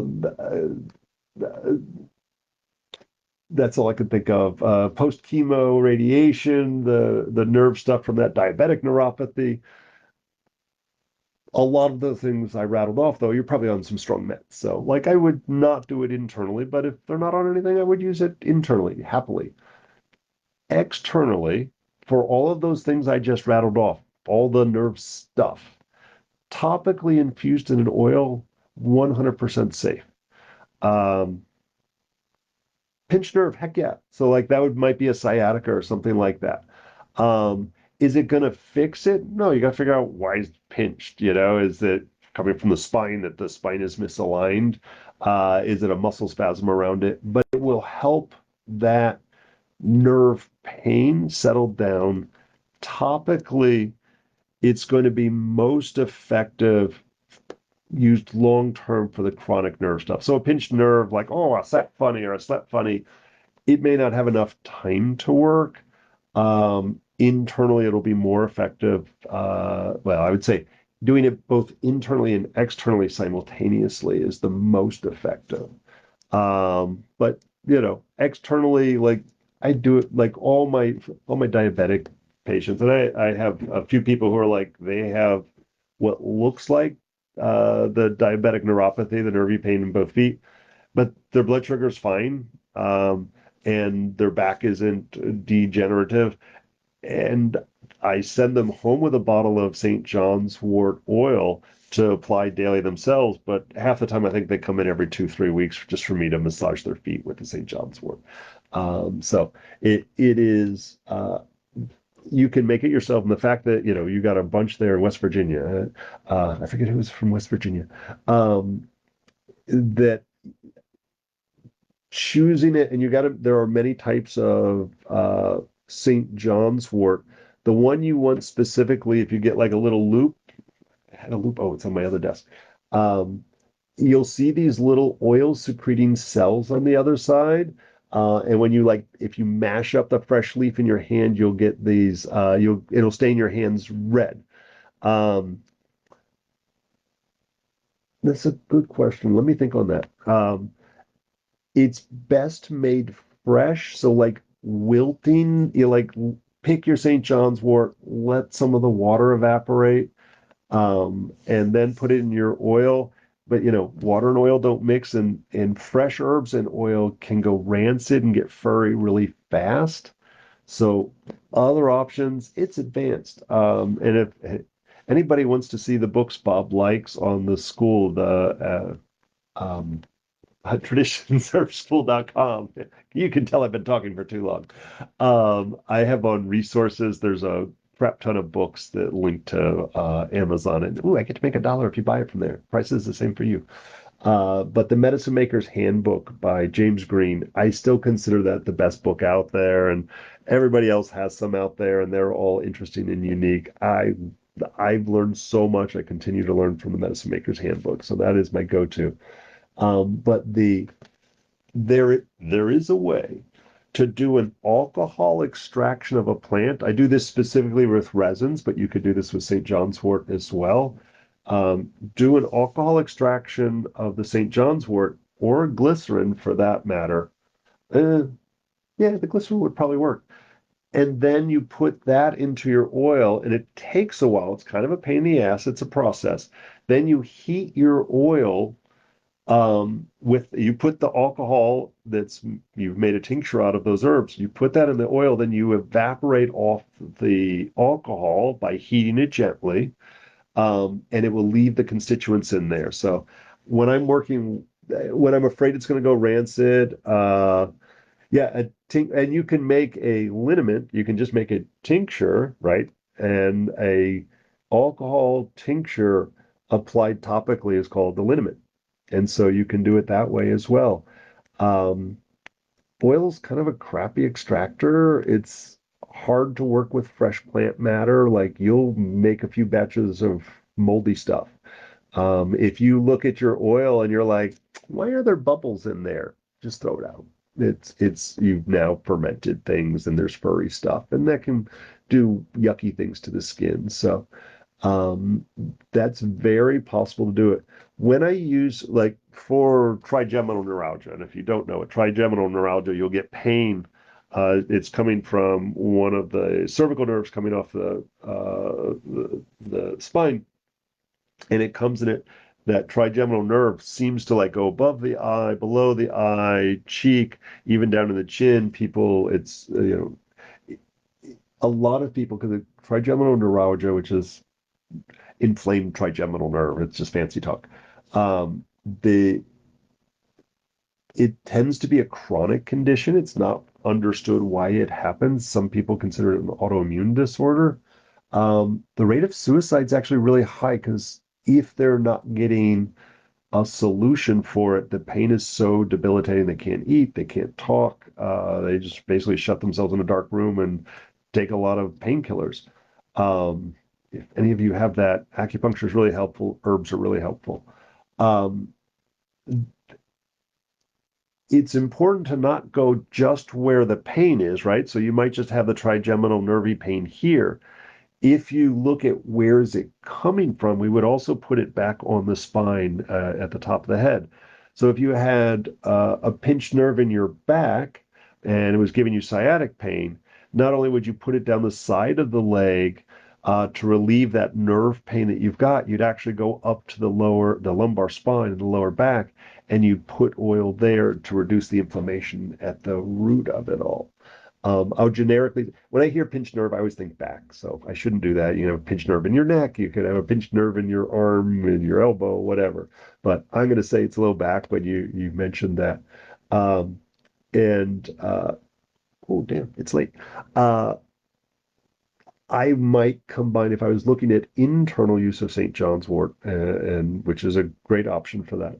Um, I would probably combine it with mullein root, and the root is specific for aligning the spine.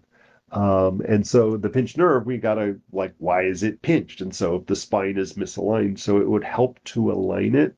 Obviously, combined with things like acupuncture, massage, maybe chiropractic, maybe physical therapy, all of those, and so it stays correct.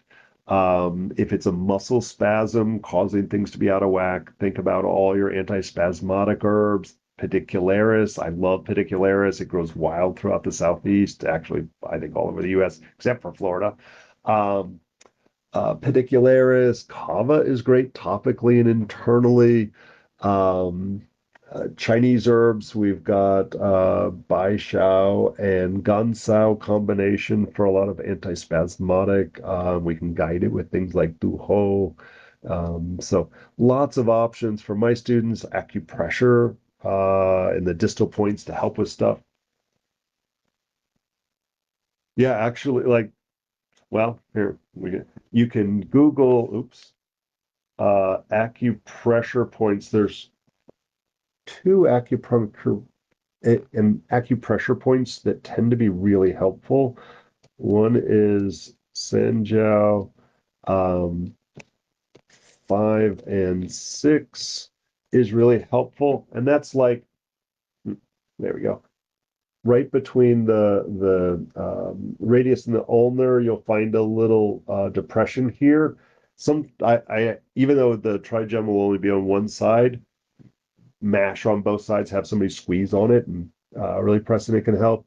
And also um, large intestine, oops, intestine, I can spell really, 4 also sometimes works. Acupuncture is super helpful. Like if you have trigeminal neuralgia, it makes such a difference to get in regularly with an acupuncture. And don't just go in when you're like suffering horribly. Go when you're not all screwed up. The St. John's wort either internally and or externally is good. Lemon balm can be helpful. L-lysine can be helpful for the trigem. A lot of people use the cayenne pepper or capsaicin. I don't like that approach, but it does help some people.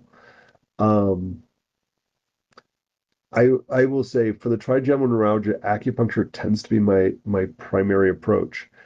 If your acupuncturist just starts stabbing you in the face, go to somebody else. That's like when you're in that much pain there from nerve inflammation, you shouldn't be needling in that area. Like that might come on later, but usually points on the arm or the leg or the foot specifically are the most effective. There's lots of points on the feet, but that gets more complex and harder to find. So I have one guy who comes in every couple of months, like usually have it under total control, but stress tends to throw him under the bus and occasionally really bad food choices. And he can come in if he's standing up front chatting with Angeline, my office manager, I know he's coming in for maintenance. When he comes in and he sits down quietly in a chair and just puts his head down, he doesn't say hi to anybody. I turn the lights down in my room. I say, just get on the table. Uh, and I don't like forget diagnostics, forget everything. And the first thing I do is I do those Sanjiao points, and then he can tell me what's going on. It's almost instantaneous. Obviously, with the acupuncture needle, it's more effective, but just acupressure, like I'll put magnets, you can put essential oils on there, you can use a tuning fork, whatever, just mash on it really hard. Can really do good stuff. All right. Not that I want to end on a really negative note, but dry needling. Uh, so, um, acupuncture, obviously, I'm a fan. I spent $100,000 to go to acupuncture school, and I continue to practice, and not too shabby at it. Um, there are other professions, and a growing number of professions that are getting very cursory knowledge of acupuncture, calling it dry needling or coming up with other fun new names for it. Um, and instead of saying cool energetic things, which we say sometimes we say cool energetic things, and sometimes we say, "Oh, you got a muscle spasm there. Let's release that muscle spasm." And getting insurance to pay for it. And so, chiropractors can usually take a 3 week course, 3 weekend course, I should say, and get certified as an acupuncture technician. There's a couple of different, but basically they can't say acupuncture physician, but they can say they're certified in acupuncture. Um, Most of them find they can't make enough money doing it because they can crack and move every 5 or 10 minutes. So they don't find it very helpful. Um, the MDs they don't actually have to get certified in acupuncture because they're allowed to break the skin and do all kinds of cool stuff. But most of them actually go through a 6 month program that most of it's online, videos, read materials, but there's like 3 or 4 weekends they have to come and do it in person. And again, most of them find that because of the time and space that's needed, it's not cost effective for them to do it. The newest thing, though, is where the dry needling comes in. Physical therapists have lobbied very effectively. They all the more mainstream medical professions have way better at lobbying than the acupuncture community is, and so every state has their own rules. So there's national organizations and then state by state organizations that they've had to get legislation to allow for a change in the scope of practice of physical therapists, PTs, to allow for this new technique called dry needling, which they use acupuncture needles to do it. And they say medical words instead of, they say origin insertion and muscle heads and things like that. And they do a technique that in acupuncture school I learned bring fire to mountain, which was basically this very aggressive and fairly painful needling that we do into muscle heads and sometimes origin insertion of muscles in order to get it to release. Um, don't do it very often because it hurts, and I usually it's unnecessary. But now they've expanded it to where they came up with some cool name for doing distal, i.e., on the arms and legs that have nothing to do with medical stuff. They came up with a new way of doing that. So the PTs are inserting needles, which is not something that's been in the scope of practice until the last 5 years or so. When they got dry needling, they take between 28 and 36 hours of training, most of which is book learning. It's usually 1 or 2 weekends of training. And um, very painful. They've caused more harm doing dry needling in the few years that they've had this as part of their scope of practice than acupuncturists have probably done in the last 50 years.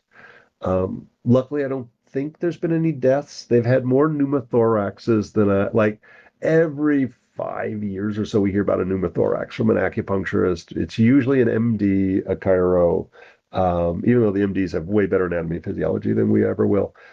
It's usually another profession that does it, but since they were using an acupuncture technique, all of us get blamed for it. The dry needling, I haven't looked for it in a while, but there is a video on YouTube that somebody recorded a training session. So here were 50 PTs in a room. The instructor is demonstrating a technique that was horrifying to anybody who actually knows about needle depth and direction and so forth. But he was needling between the ribs, trying to release the intercostal muscles in there, and literally you could watch him uh, do a pneumothorax. Like he pushed so far through the instructor with the students. He pushed so far through that he punctured this guy's lung, collapsed his lung, and he ended up in the hospital. He lived, yay. Another physical therapist had an Olympic athlete that missed the Olympics and took, I think, a year or more to recover the ability to function, much less compete. So I discourage anybody from doing dry needling. I think, excuse me, I think PTs are great. I think they got way more skills than I do, and they should stick to being PTs, and they should refer out to acupuncturists. They should hire one into their clinic. There should be collaboration, but the specialist in pokey things, acupuncturist, should be the people who are in offices and hired in the same way an orthopedic surgeon will bring in a physical therapist to do stuff. And this training that we get as acupuncturists is so unique, both from a medical and energetic, as a diagnostic. Um, and as I'm close enough to 25 years now, I'm still learning new stuff. And the longer I do this, the more I'm like, yeah, physical medicine's cool. And I love me some physical medicine. Um, but like the things that we're able to do with acupuncture cannot be explained through Western medical anatomy, physiology, pathology as we know it today.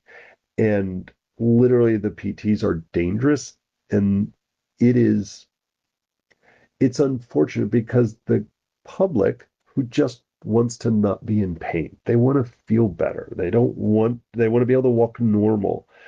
And the PTs are saying, sometimes they use the term acupuncture, which technically they should not do, but they say it anyway, because there's nobody recording it. Or they'll say dry needling is just like acupuncture, except it hurts more and causes harm. And so the patient's going to do whatever. And I find a lot of people will just go like, no, no, I did that with my physical therapist. It helped for a day, but it came right back and it was so painful. I never want to do it again. And like, that's horrifying. It's like, in the same sense, you don't want me to watch a few YouTube videos and perform an appendectomy on you. I probably could. It's not very hard. And there's a video on everything under the sun, including surgery. I watch them sometimes. I love surgery. Um, but the reality is, you want the surgeon who spent multiple years studying how to be a surgeon. And we are putting sharp objects in people, and we're need to be careful of where the nerves and the blood vessels are and what the effects of those points are so that we're not causing harm. Because, that goes back to like number one adage, do no harm, and they the idea that we have a lot of pain, what we would call stagnation in an area, and a back's a great example, is like, here's everything's contracted. You're in pain. It's inflamed. It's probably congested, lymphatic congestion. The muscles are not getting all the circulation. And so it seems illogical to take a sharp object, acupuncture needle, and stab them repeatedly in that area, aggressively and deep, sometimes over vital organs. It just seems like a poor choice. It's the opposite of what is intended there. And so and I know at least one of my interns is on here.